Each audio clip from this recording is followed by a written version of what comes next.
kata. Selamat pagi anak-anak mister. Hari ini kita akan belajar IPA. Hari ini kita akan membahas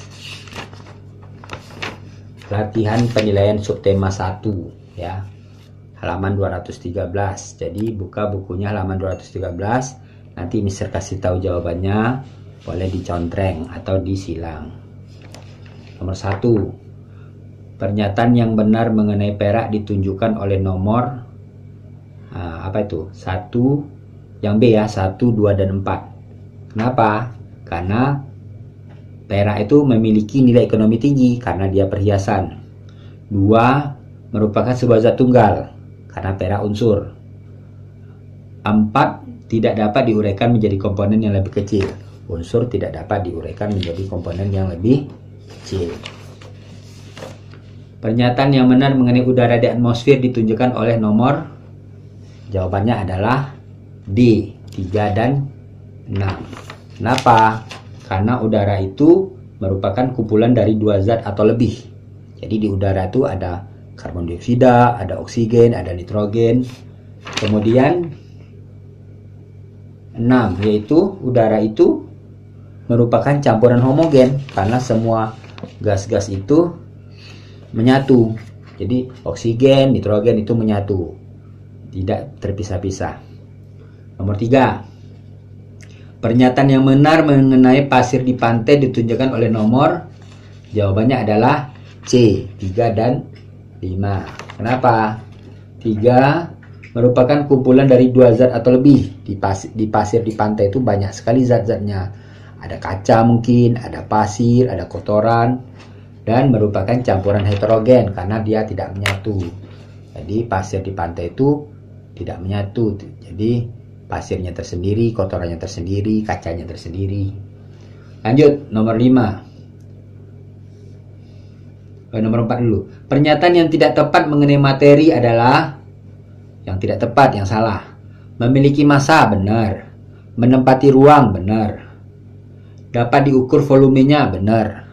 Merupakan benda padat, kurang tepat karena materi itu juga ada benda cair dan ada juga gas. Nomor 5. Benda berikut yang merupakan campuran adalah air hangat, garam, kecap, oksigen.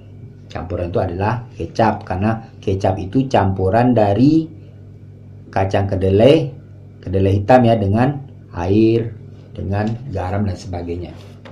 Nomor 6. Pernyataan yang tepat mengenai benda yang pada gambar adalah, itu gambar emas ya. Tidak dapat dilebur dengan pemanasan. Salah, emas bisa lebur karena panas. Merupakan sebuah unsur. Kalau emas murni itu unsur. Bernilai ekonomi rendah. Emas bernilai tinggi karena perhiasan. Tersusun dari 2 zat. Juga salah. Jadi jawabannya adalah D.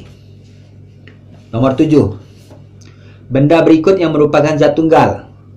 Pasir, teh pahit, garam dapur, adukan semen. Pasir tadi campuran nitrogen, teh pahit itu campuran teh dengan air, garam dapur itu termasuk senyawa. Adukan semen campuran pasir, air, semen ya. Jadi jawabannya adalah C, nomor 7. Nomor 8. Pernyataan yang tepat tentang zat campuran.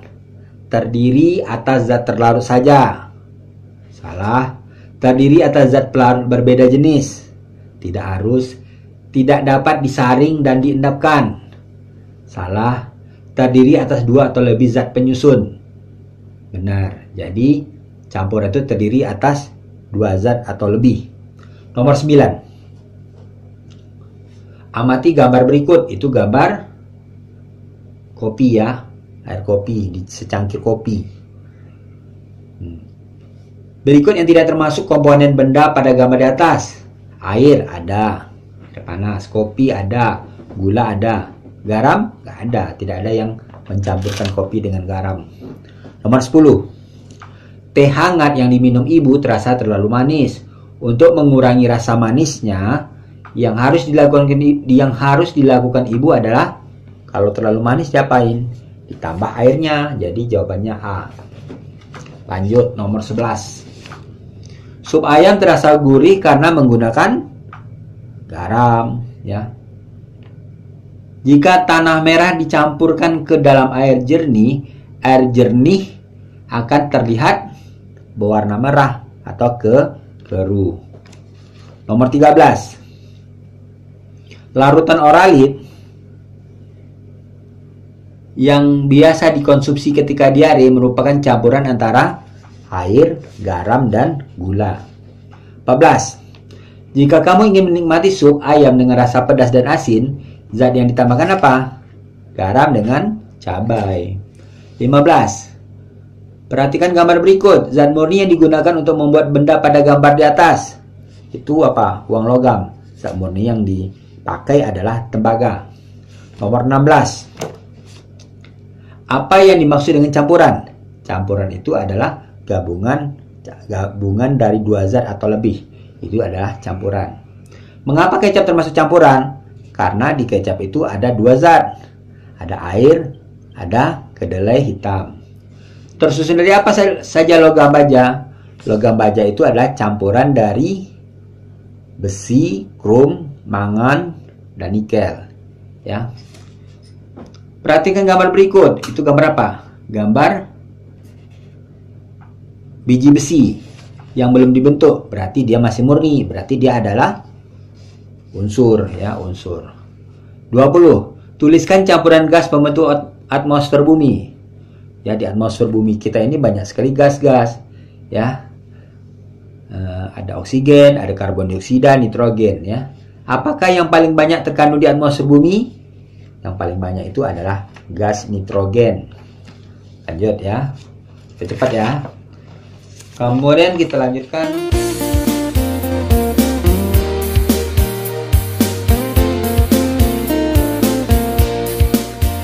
Oke, kita lanjutkan latihan penilaian harian subtema 2. Nomor 1. Contoh campuran zat padat dan zat gas adalah? Jawabannya adalah asap. Asap itu adalah campuran antara zat padat dan gas, yaitu zat padatnya karbon, gasnya adalah udara. Ya. Karbon dioksida itu adalah senyawa, asam klorida senyawa, oksigen juga unsur. Jadi semuanya zat tunggal. 2. Zat terlarut berikut yang tidak dapat larut dalam air adalah? Gula dapat larut di air, garam dapat larut di air, tepung terigu juga bisa larut di air. Yang benar ada D, pasir bangunan. Pasir bangunan itu tidak dapat larut di air karena pasir bangunan itu adalah campurannya heterogen.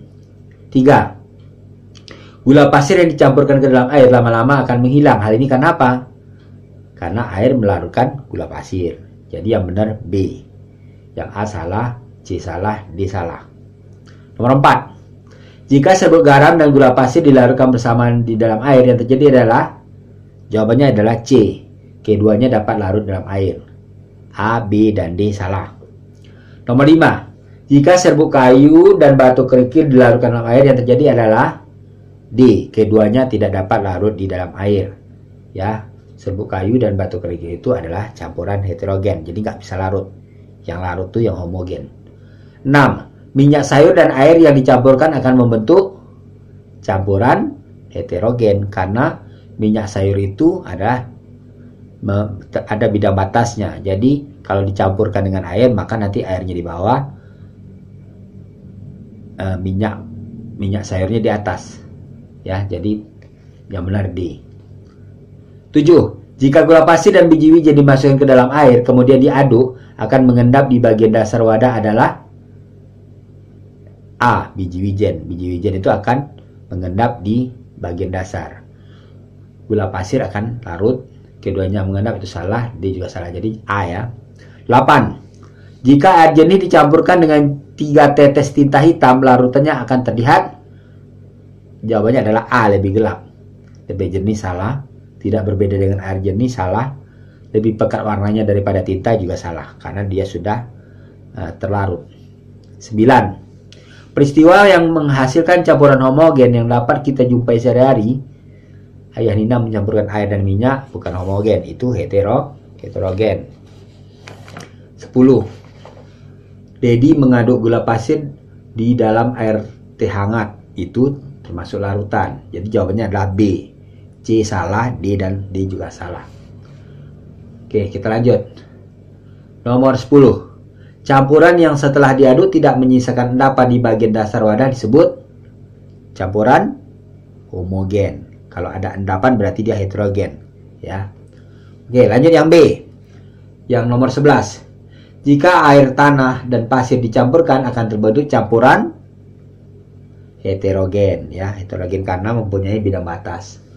12. Pasir dicampurkan ke dalam air. Zat pelarut dalam campuran ini adalah air karena air jumlahnya paling banyak. 13. Jika kamu mencampurkan minyak ke dalam gelas berisi air, minyak akan berada di atas, bagian atas, ya. Berikut nomor 14. Campuran homogen disebut juga dengan larutan. 15. Udara di atmosfer merupakan campuran zat. Ingat, di udara itu, di atmosfer itu adalah campuran gas oksigen dan nitrogen. Itu yang paling banyak, ya. Yang C. Kerjakan soal berikut. Mengapa air di dalam campuran air teh manis disebut sebagai zat pelarut? Karena jumlah airnya paling banyak. Jadi yang zat pelarut itu adalah yang jumlahnya paling banyak.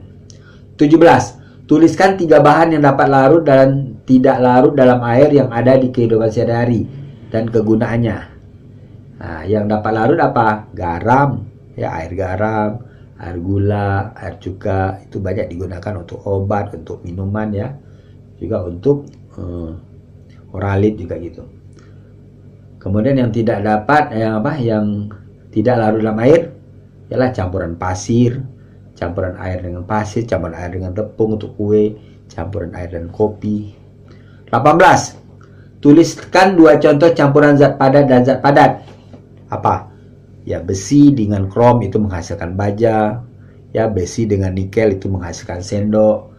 Kopi dengan gula menghasilkan kopi instan, itu bubuk, ya, bumbu gula, bubuk kopi.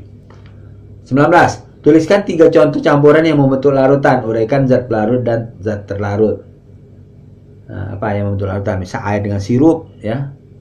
Nah, pelarutnya air, zat terlarutnya sirup.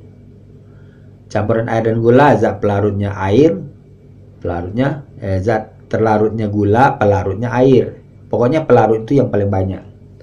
20. Made menyiapkan 2 buah gelas berisi air yang berbeda suhunya. Gelas A diisi dengan air hangat dan gelas B diisi dengan air dingin. Setelah itu banyak 1 sendok teh gula pasir dimasukkan ke dalam setiap gelas. Menurutmu air di gelas manakah yang lebih cepat melarutkan gula? Ya, gula itu akan cepat larut apabila di air yang panas. Oke, demikian dulu pembahasan kita. Minggu depan kita lanjutkan yang subtema 3. Oke.